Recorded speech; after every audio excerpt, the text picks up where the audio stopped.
Arthur نے اور زیادہ حیرت بھرے لہجے میں کہا، ہماری دنیا کی طرح کا اسلحہ نہیں ہوتا، لیکن عناصر قدرت کی تسخیر کا راز وہ لوگ جانتے ہیں۔ وہاں سے ایسے راز مل سکتے ہیں کہ جن کی مدد سے سمندروں کو صحراؤں اور صحراؤں کو سمندروں میں تبدیل کیا جا سکتا ہے، پہاڑوں کو اٹھایا جا سکتا ہے، صحراؤں کو کنٹرول کیا جا سکتا ہے، بارشیں برسائی جا سکتی ہیں اور بارشوں کو روکا جا سکتا ہے، وبائیں پھیلائی جا سکتی ہیں اور وبائیں روکی جا سکتی ہیں، اور وہ کام جو یہاں ناممکن سمجھا جاتا ہے ان کے لیے ممکن ہوتا ہے۔ اس لیے اگر کوئی بھی ملک میری غلامی تسلیم نہ کرے گا تو میں سمندروں کو اس پر چڑھا دوں گا، خوفناک طوفانوں کا رخ ان کی طرف پھیر دوں گا، اس قدر بارشیں برساؤں گا کہ وہ سب تباہ ہو جائیں گے، یا انہیں پانی کے ایک ایک قطرے اور خوراک کے ایک ایک دانے کے لیے ترساؤں گا، اس قدر ترساؤں گا کہ وہ خوفناک قحط کے ہاتھوں ایڑیاں رگڑ رگڑ کر مر جائیں گے۔ میں اس دنیا کا مطلق العنان حاکم ہوں گا، ایسا حاکم جس کے ہاتھوں میں اس پوری دنیا کی باغیں ہوں گی۔ بس ایک بار مجھے وہاں پہنچنے دو، پھر دیکھو کیا ہوتا ہے، ڈاکٹر رونالڈ نے انتہائی جوشیلے لہجے میں کہا، اور آرتھر کے چہرے پر جیسے حیرت کے تاثرات مجسم ہو کر رہ گئے۔ یہ کیسے ممکن ہے ڈاکٹر رونالڈ؟ دنیا کا پورا نظام سائنسی کلیوں پر قائم ہے، یہ عمل در عمل کا نظام ہے۔ یہاں جب تک ایک خاص تناسب سے دو گیسیں نہ ملیں پانی نہیں بن سکتا، اور تم کہہ رہے ہو کہ پوری دنیا کا نظام تم تل پٹ کر سکتے ہو، یہ کیسے ممکن ہے؟ تمہیں ضرور کوئی غلط فہمی ہوئی ہے، آرتھر نے انتہائی حیرت بھرے لہجے میں کہا۔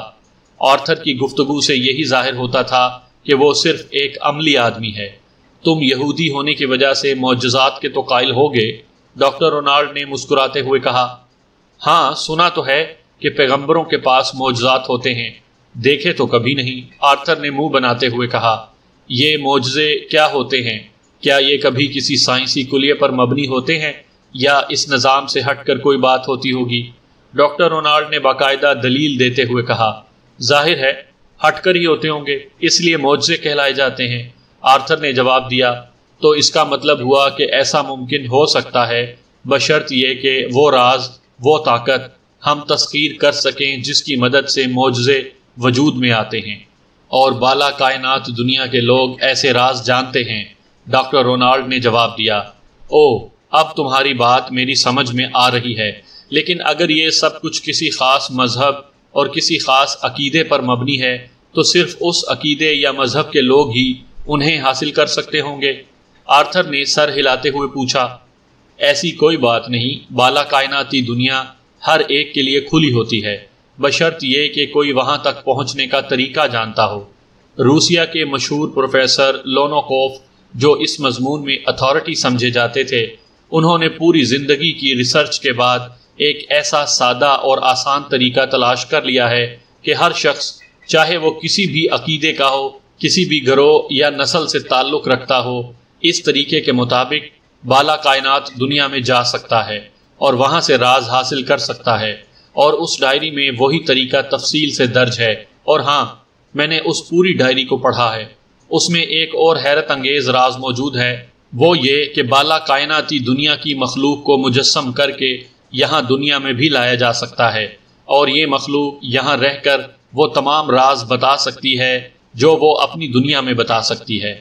اس طرح بار بار بالا کائناتی دنیا میں جانے کی ضرورت ہی نہ رہے گی، اور میں نے فیصلہ کیا ہے کہ میں ایک بار بالا کائناتی دنیا کی سیر کر کے وہاں سے کوئی ایسی لڑکی مجسم کر کے یہاں لے آؤں گا جو اس دنیا کی خوبصورت ترین لڑکیوں سے بھی زیادہ خوبصورت ہوگی۔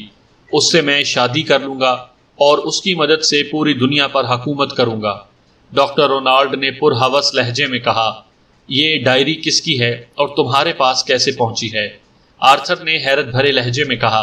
ایک آدمی اینتھنی اور ایک عورت مارگریٹ، جنہوں نے کلینک میں مجھ سے ملاقات کے لیے بکنگ کرائی اور بکنگ فیس ادا کر دی، پھر وہ دونوں کلینک پہنچے۔ وہ بالا کائناتی دنیا کے بارے میں جاننا چاہتے تھے۔ میں ان کی باتیں سن کر بے حد حیران ہوا، کیونکہ وہ دونوں اس ٹائپ کے افراد ہی نہ لگتے تھے جو بالا کائناتی دنیا کے رازوں میں دلچسپی لیں۔ وہ عام سے اکریمی تھے اور ان کا تعلق اس لائن سے نہ تھا۔ بہرحال انہوں نے باتوں ہی باتوں میں یہ ڈائری مجھے دکھائی۔ میں نے ڈائری کو ذرا سا پڑھا تو مجھ پر انکشاف ہو گیا کہ یہ بالا کائناتی دنیا میں پہنچنے کا سب سے آسان طریقہ ہے۔ میرے روحانی علوم کے استاد نے بالا کائناتی دنیا میں پہنچنے کے لیے اپنی پوری عمر گزار دی، بے پناہ محنت کی، لیکن انہیں ناکامی ہوئی۔ وہ سب ایک خاص حد تک جا سکے، اس سے آگے تک نہ پہنچ سکے۔ میں نے 10 سال تک ان کی خدمت کی ہے اور اکثر بالا کائناتی دنیا اور وہاں تک پہنچنے کے بارے میں ان سے باتیں ہوتی رہی تھیں، اس لیے میں ان سب طریقوں اور وہاں کے رازوں سے واقف تھا، لیکن یہ طریقے اس قدر مشکل اور پیچیدہ تھے کہ کم از کم میں ان پر عمل کرنے کی ہمت ہی نہ کر سکتا تھا۔ چنانچہ باوجود خواہش کے میں نے اس پر پوری توجہ نہ دی۔ تمہیں یاد ہوگا کہ کچھ عرصہ قبل میں روس گیا تھا تاکہ وہاں روحانیت پر ہونے والی ریسرچ کے متعلق آگاہی حاصل کر سکوں۔ وہاں میری ملاقات یونیورسٹی کے ایک پروفیسر سے ہو گئی جن کا نام یونوکوف تھا، اور مجھے جب معلوم ہوا کہ وہ بالا کائناتی دنیا کے موضوع پر اتھارٹی سمجھے جاتے ہیں تو میں نے ان سے اس موضوع پر کھل کر گفتگو کی۔ چونکہ اپنے استاد کی وجہ سے میں اس مضمون کے بارے میں کافی کچھ جانتا تھا، اس لیے پروفیسر یونوکوف بھی مجھ سے مل کر بے حد خوش ہوئے، اور پروفیسر یونوکوف نے مجھے بتایا کہ وہ ایک ایسا طریقہ دریافت کرنے کی کوشش کر رہے ہیں جو بالا کائناتی دنیا تک پہنچنے کا سب سے آسان طریقہ ہو اور ہر ذہنی سطح کا آدمی اس طریقے کی مدد سے وہاں تک پہنچ سکے۔ تو میں نے ان سے درخواست کی تھی کہ وہ مجھے اس بارے میں ضرور آگاہ کریں گے، اور انہوں نے وعدہ بھی کر لیا تھا، لیکن پھر اطلاع ملی کہ وہ سیڑھیوں سے گر کر ہلاک ہو گئے تھے۔ تو میں خاموش ہو گیا، لیکن اس ڈائری کو پڑھتے ہی مجھے معلوم ہو گیا کہ یہ وہی طریقہ ہے جس کا ذکر پروفیسر یونوکوف نے کیا تھا۔ اس میں پروفیسر یونوکوف کا حوالہ بھی درج ہے۔ چنانچہ میں نے فوری طور پر اس ڈائری پر قبضہ کرنے کا پلان تیار کیا اور ان دونوں آنے والوں سے 1 گھنٹے کی مہلت مانگی تاکہ میں اس پر غور کر سکوں۔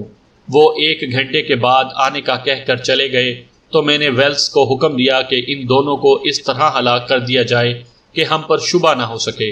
ویلز کے بارے میں تم جانتے ہو کہ وہ ان معاملات میں کس قدر تیز ہے۔ اس نے کنگ جو سے رابطہ کیا اور ان دونوں کو ایک کلب میں گولی مار کر ہلاک کرا دیا۔ کلینک میں ان کے آنے کا ریکارڈ میں نے ضائع کرا دیا۔ اس طرح اب یہ ڈائری مکمل طور پر میری ملکیت میں آ چکی ہے۔ اب مجھے نہیں معلوم کہ اس عورت نے یہ ڈائری کہاں سے حاصل کی۔ بہرحال یہ ڈائری موجود ہے اور میرے پاس ہے، ڈاکٹر رونالڈ نے تفصیل بیان کرتے ہوئے کہا۔ ویری گڈ، تمہاری یہی عادت مجھے پسند ہے کہ تم اہم معاملات میں نہ صرف فوری فیصلہ کرتے ہو بلکہ اس پر فوری عمل درآمد بھی کر ڈالتے ہو، اور مجھے تمہاری صلاحیتوں کا بھی بخوبی علم ہے، اس لیے مجھے یقین ہے کہ یہ بالا کائناتی دنیا میں پہنچنے اور وہاں سے کسی کو مجسم کر کے یہاں لانے میں کامیاب بھی ہو جاؤ گے، اور پھر پوری دنیا کے حاکم اعلیٰ بھی بن جاؤ گے۔ لیکن تمہیں مجھ سے ایک وعدہ کرنا ہوگا، آرتھر نے کہا۔ کیسا وعدہ پارٹنر؟ ڈاکٹر رونالڈ نے چونک کر پوچھا۔ یہی کہ جب تم دنیا پر مکمل اقتدار حاصل کر لو تو تم نے سب سے پہلے پوری دنیا سے مسلمانوں کا مکمل خاتمہ کرنا ہے اور پوری دنیا پر یہودیوں کو غلبہ دلوانا ہے، آرتھر نے جواب دیتے ہوئے کہا۔ اس میں وعدہ کرنے کی ضرورت ہی نہیں ہے، میں بھی تو یہودی ہوں، اس لیے سب سے پہلا کام بھی میرا یہی ہوگا، لیکن اس کام کے لیے مجھے کم از کم 1 ہفتہ تنہائی میں اس کی مسلسل مشق کے لیے چاہیے، اور اس 1 ہفتے میں مجھے مکمل طور پر تنہا رہنا ہوگا۔ کلینک تو ویلز سنبھال لے گا، لیکن ہمارے اصل بزنس کا کیا ہوگا؟ کیا تم اکیلے اسے سنبھال لو گے؟ ڈاکٹر رونالڈ نے کہا۔ او واقعی، یہ بات تو میں بھول ہی گیا تھا کہ آئندہ چند روز تو تم نے انتہائی اہم کاروباری ملاقاتیں کرنی ہیں۔ کیا تم اپنا یہ مشن 1-2 ہفتوں تک ملتوی نہیں کر سکتے؟ ڈائری تو تمہارے پاس ہی ہے، جب فارغ ہو جانا تو پھر اطمینان سے مشقیں کر لینا۔ ان ملاقاتوں میں تمہاری بے حد ضرورت ہے، اور اگر تم شامل نہ ہوئے تو بہت بڑا بزنس لاس بھی ہو سکتا ہے۔ آرتھر نے سر ہلاتے ہوئے کہا۔ نہیں، اب مجھے کسی نقصان کی پرواہ نہیں ہے پارٹنر۔ اسلحے کی بین الاقوامی سمگلنگ اب میرے لیے ایک حقیر سی بات ہو گئی ہے، بلکہ میں تو کہوں گا کہ اب ریڈ فاکس کو تم اکیلے ہی سنبھال لو۔ میں خوشی سے تمہیں اس کی اجازت دیتا ہوں۔ ڈاکٹر رونالڈ نے پرجوش لہجے میں کہا۔ نہیں ڈاکٹر، ریڈ فاکس تمہاری قائم کردہ تنظیم ہے، اور تم نے اپنی بے پناہ صلاحیتوں کی وجہ سے اس وقت اسے بین الاقوامی تنظیم بنا دیا ہے۔ میرا کیا ہے، میں تو فیلڈ کا آدمی ہوں۔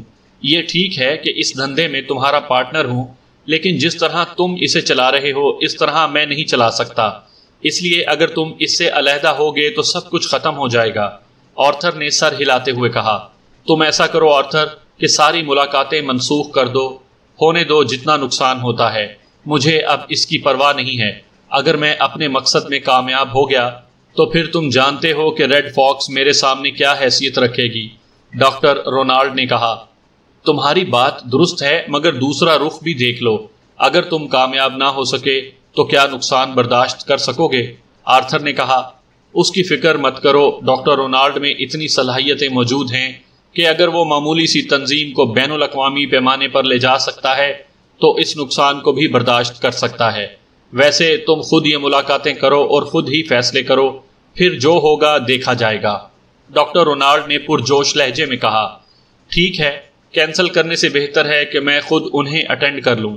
آرتھر نے رضامند ہوتے ہوئے کہا، میں تمہارے پاس آیا بھی اسی لیے تھا کہ اب جب تک میں کامیاب نہ ہو جاؤں میں کسی کے سامنے نہ آؤں گا، تم سے بھی میرا کوئی رابطہ نہ ہوگا، اس لیے تم پریشان نہ ہونا اور اپنا کام جس طرح بھی کر سکتے ہو کرتے رہنا، میری طرف سے کھلی اجازت ہے۔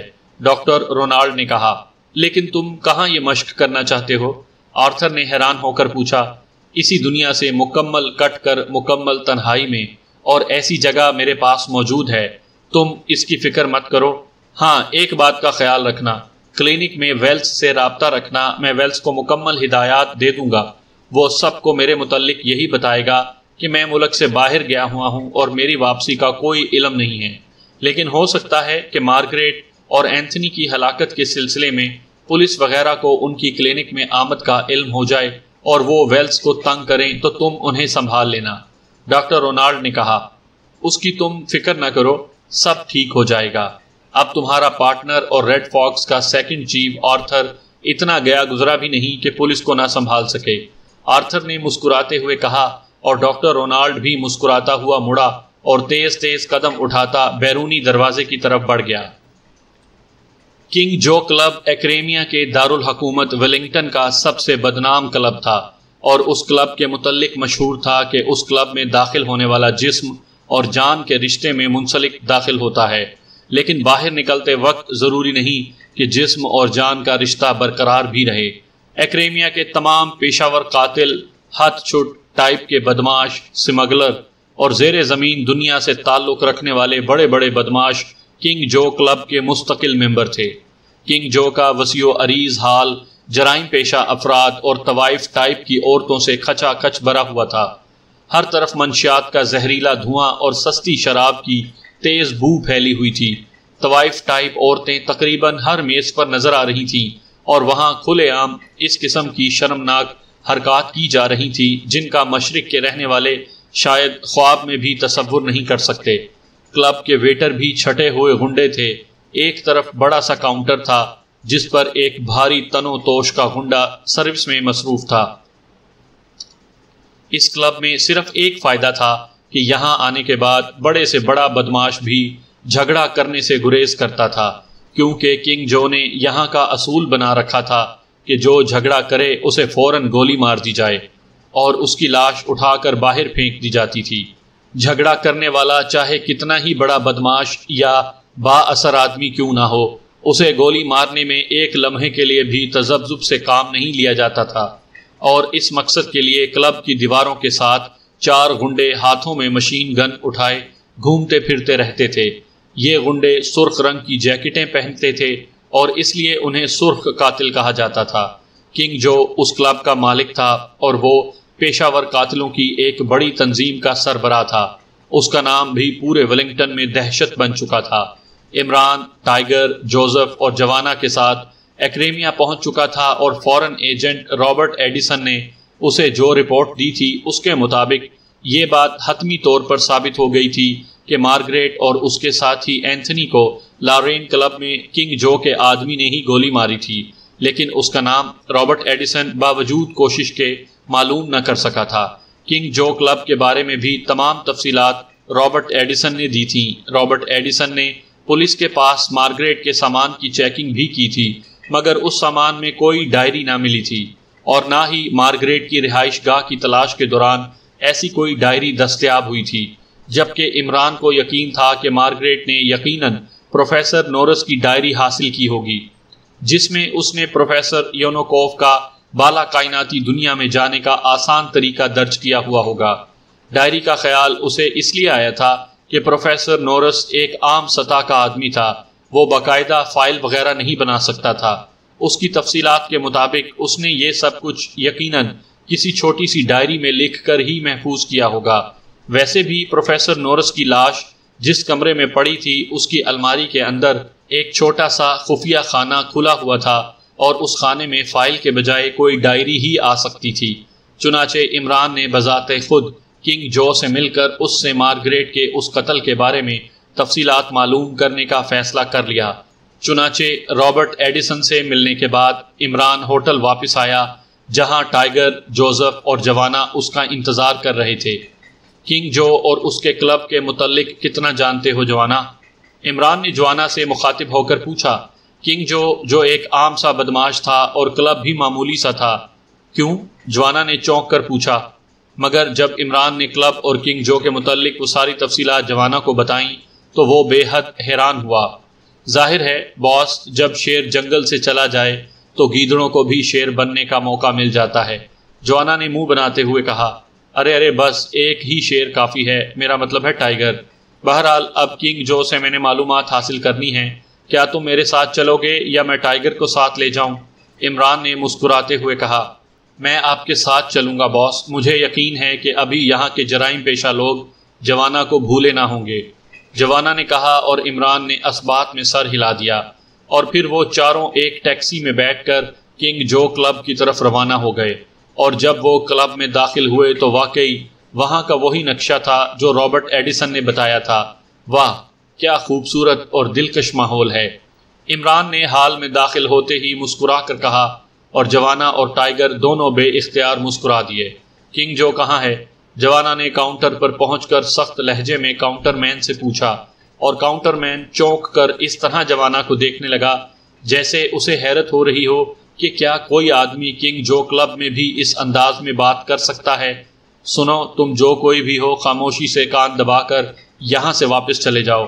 گرینڈ ماسٹر کا نام اس طرح توہین آمیز لہجے میں لینے والا دوسرا سانس نہیں لیا کرتا، کاؤنٹر مین نے غراتے ہوئے کہا۔ مگر دوسرے لمحے ہال تھپڑ کی زوردار آواز اور کاؤنٹر مین کی خوفناک چیخ سے گونج اٹھا۔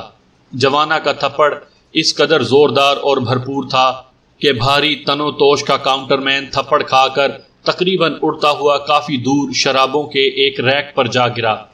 حرام زادے، ماسٹر کلرز کے جوانا کے سامنے بکواس کرتے ہو؟ جوانا نے انتہائی بفرے ہوئے لہجے میں چیخ کر کہا، اور اس کے ساتھ ہی اس نے جھٹکے سے آگے بڑھ کر اٹھتے ہوئے کاؤنٹر مین کو گردن سے پکڑا، اور دوسرے لمحے بھاری تن و توش کا کاؤنٹر مین کاؤنٹر کے پیچھے سے نکل کر ہوا میں اڑتا ہوا ہال کی ایک ٹیبل پر زوردار دھماکے سے گرا اور پھر پلٹ کر نیچے جا گرا۔ ہال میں ایک لمحے کے لیے موت کا سا سکوت چھا گیا، مگر دوسرے لمحے ہال مشین گن اور مشین پسٹلز کی مسلسل فائرنگ اور انسانی چیخوں سے گونج اٹھا، اور چاروں کے چاروں گنڈے چیختے ہوئے فرش پر گرے اور بری طرح تڑپنے لگے۔ کچھ گولیاں جوانا اور عمران کے درمیان سے گزر کر عقبی دیوار سے جا ٹکرائی تھیں۔ پہلے فائرنگ ان چاروں میں سے ایک گنڈے نے کی تھی۔